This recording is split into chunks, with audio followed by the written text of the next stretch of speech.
নির্বাচন সবসময় একটা চ্যালেঞ্জের বিষয়। নির্বাচনে জনগণ ভোট দেবেন, তাদের ভোট, এই ভোটারের ভোট কাকে দেবেন না দেবেন সেটা ভোটারের নিজস্ব বিষয়। আমি মনে করি এই নির্বাচনটা জনগণের ভোটের নির্বাচন। এই নির্বাচনে জনগণকে সুসংগঠিত করা, আমার দলের পক্ষে জনগণকে ঐক্যবদ্ধ করা, এটা আমার জন্য চ্যালেঞ্জিং। আমি যে কোনো বিষয়কেই চ্যালেঞ্জ হিসেবে নেই এবং এই নির্বাচনটাকেও আমি চ্যালেঞ্জ হিসেবেই নিয়েছি এবং আমি বিশ্বাস করি যে এই চ্যালেঞ্জে ইনশাল্লাহ আমি জিতবো। কারণ সখীপুর বাসাইলে গত ৫৬ বছর যাবৎ রাজনীতির মাঠে আছি। আমি সখীপুর বাসাইলের মানুষকে ভালোবাসি। আমি বিশ্বাস করি সখীপুর বাসাইলের মানুষ আমাকে ভালোবাসে এবং ভালোবেসেই তারা আমাকে ভোট দেবে ইনশাল্লাহ।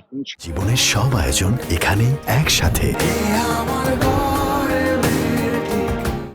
বর্তমানে বিএনপির কর্ণধার দেশনায়ক তারেক জিয়া ২৫ তারিখে স্বদেশ প্রত্যাবর্তন করেছেন। এতে করে সারা বাংলাদেশ উজ্জীবিত এবং সারা বাংলাদেশের ১০ কোটি মানুষ টেলিভিশনের মাধ্যমে, আপনাদের মাধ্যমে, সামাজিক যোগাযোগ মাধ্যমে, বিভিন্ন মাধ্যমে ১০ কোটি মানুষ দেশনায়ক তারেক জিয়ার প্রত্যাবর্তনকে দেখেছেন এবং তিনি যে জাদুকরী বক্তব্য রেখেছেন, তিনি যে বাংলাদেশ নিয়ে পরিকল্পনার কথা বলেছেন, তিনি বাংলাদেশকে পাল্টে দিতে চান, সমৃদ্ধ করতে চান, এই কথাটায় সারা বাংলাদেশ আজকে উজ্জীবিত।